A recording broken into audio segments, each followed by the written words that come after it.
அந்த காலத்துல ஒரு அற்புதமான நாடகத்திலிருந்து கன்வெர்ட் பண்ணி எடுக்கப்பட்ட படம் தான் மேஜர் சந்திரகாந்த் அப்படிங்கிற அற்புதமான ஒரு திரைப்படம். நம்முடைய மேஜர் சுந்தரராஜன் சார் இருக்கார்ல, அவருக்கு மேஜர் அப்படிங்கிற டைட்டில் வந்து அந்த படம் மூலமாக தான் கிடைச்சது, அந்த நாடகத்து மூலமாக தான் கிடைச்சது. கே பாலச்சந்தர் சாருடைய 2வது படம் நினைக்கிறேன். ரொம்ப அற்புதமான ஒரு திரைப்படம். அதே மாதிரி நம்மளுடைய சூப்பர் ஸ்டார் ரஜினி சாருக்கு வந்து ரஜினிகாந்த் அப்படிங்கிற பேர் வந்து பார்த்தீங்கன்னா எங்கேருந்து கிடைச்சதுன்னா, இந்த மேஜர் சந்திரகாந்த் அப்படிங்கிற படத்தில் வில்லனுடைய கேரக்டர் பேர் வந்து ரஜினிகாந்த். அதனால தான் வில்லனாக அறிமுகப்படுத்தப்பட்ட ரஜினி சாருக்கு வந்து பார்த்தீங்கன்னா வந்து பாலச்சந்தர் சார் ரஜினிகாந்த் அப்படிங்கிற பேரை வந்து வச்சிருந்தாரு. அது மட்டும் இல்லாமல் கௌரவம் திரைப்படத்தில் வந்து சிவாஜி சாருக்கு வந்து ரஜினிகாந்த் அப்படிங்கிற பேர் வந்து ரொம்ப ரொம்ப ஃபேமஸ். அவர் ஹீரோவோட கேரக்டர் ரொம்ப அடமண்டான ஒரு கேரக்டர் இருப்பார். அந்த பேரும் ஒரு காரணம் அப்படின்னு சொல்லி வந்து பாலச்சந்தர் சார் வந்து சொல்லியிருக்காரு. ஸோ இந்த திரைப்படத்துடைய கதை அப்படின்னு சொல்லி பார்த்தீங்கன்னா என்ன அற்புதமான ஒரு ஃபீலிங் இந்த படம் கொடுத்துச்சு. அப்படி என்ன இந்த படம் வந்து அந்த மேஜர் அப்படிங்கிற டைட்டில் ஒரு கிடைக்கிற அளவுக்கு ரொம்ப அற்புதமான ஒரு விஷயத்தை கொடுத்துச்சுன்னா அந்த படத்துடைய கதை தான் காரணம். படத்துடைய ஆரம்பத்திலே வந்து பார்த்தீங்கன்னா கொலை குற்றம் பாட்டப்பட்ட ஒருத்தர் வந்து துரத்திட்டு போகிறாங்க. அதுதான் நாகேஷ் அவரோட கேரக்டர்.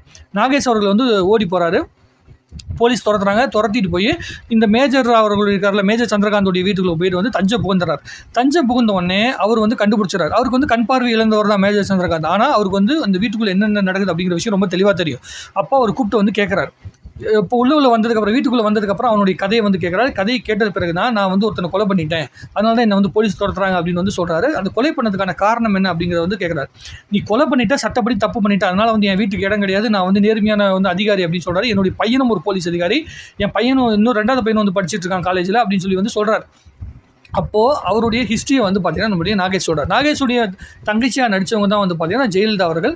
அவங்க வந்து ஒருத்தவங்க லவ் பண்ணுறாங்க. லவ் பண்ணி அந்த லவ்வில் வந்து ஃபெயிலியர் ஆகிறாங்க. ஃபெயிலியர் ஆனவங்க அவங்க வந்து சூசைட் பண்ணிக்கிறாங்க. சூசைட் பண்ணதுக்கப்புறமேட்டு நாகேஷ் அவர்கள் வந்து அந்த சூசைட் பண்ணதுக்கான காரணம் யார் அப்படின்னு வந்து தேடி போகிறாரு. தேடி போனதுக்கப்புறமேட்டு தான் கண்டுபிடிக்கிறாரு மேஜர் சந்திரகாந்தோடைய 2வது பையன், அதாவது அவர் உயிரே வச்சிருக்க அந்த 2வது பையன் தான் அந்த கொலைக்கான காரணம். அவர் வந்து கெடுத்து ஏமாற்றிட்டாங்க அப்படிங்கிற விஷயத்தை வந்து உணர்றாரு. உணர்ந்த பிறகு தான் அவர் கொலை பண்ணிட்டேன்னு சொன்ன வந்து மேஜர் சந்திரகாந்த் வந்து அது வரைக்கும் அமைதியாக இருந்தவர் உடஞ்சு போயிடுறாரு.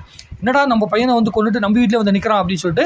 ஆனால் நீ வந்து என் பையன் இறந்துதான் அப்படிங்கிற செய்தியை விட என் பையன் இவ்வளோ தப்பான ஒருத்தனை வந்து மாறி இருந்தானே அப்படிங்கிற விஷயம் தெரியாமல் நான் வாழ்ந்துட்டு இருக்கேனே அப்படிங்கிற விஷயத்தை தான் நான் வந்து வழியாக உணர்றேன் அப்படின்னு வந்து மேஜர் சந்திரகாந்த் சொல்லிட்டு வந்து ஃபீல் பண்ணுறாரு. அதற்கு பிறகு போலீஸ் அதிகாரிகள்லாம் தேடி வந்து முத்துராமன் சார் வந்து நேரில் வந்து அரெஸ்ட் பண்ண வர்றாரு. அப்போ மேஜர் சந்திரகாந்த் ஒரு முடிவெடுக்கிறார். அதாவது இவன் கொலை பண்ணிட்டான் அப்படிங்கிறதுக்காக நீ அவனை அரெஸ்ட் பண்ணது ஒரு பக்கத்து இருக்கட்டும், ஆனால் இவனுக்கு தஞ்சம் கொடுத்ததுக்காக நானும் வந்து தப்பான ஒருத்தன் தான், நானும் சட்டத்தை மீறினவன் தான், அதனால் என்னையும் சேர்த்து அரெஸ்ட் பண்ணிட்டு வந்து நீ ஜெயிலில் போடணும் அப்படின்னு சொல்லி வந்து படத்தை முடிக்கிறாங்க. ஸோ இவ்வளோ அற்புதமான ஒரு கதையை அற்புதமாக செய்ததுனால தான் இந்த திரைப்படம் ரொம்ப அற்புதமான ஃபீலிங்கை கொடுத்துச்சு. மேஜர் சுந்தரராஜன் சார் மேஜர் அப்படிங்கிற டைட்டில் கொடுத்துச்சு. நமக்கு சூப்பர் ஸ்டாருக்கு ரஜினிகாந்த் அப்படிங்கிற பேரும் கிடைச்சது.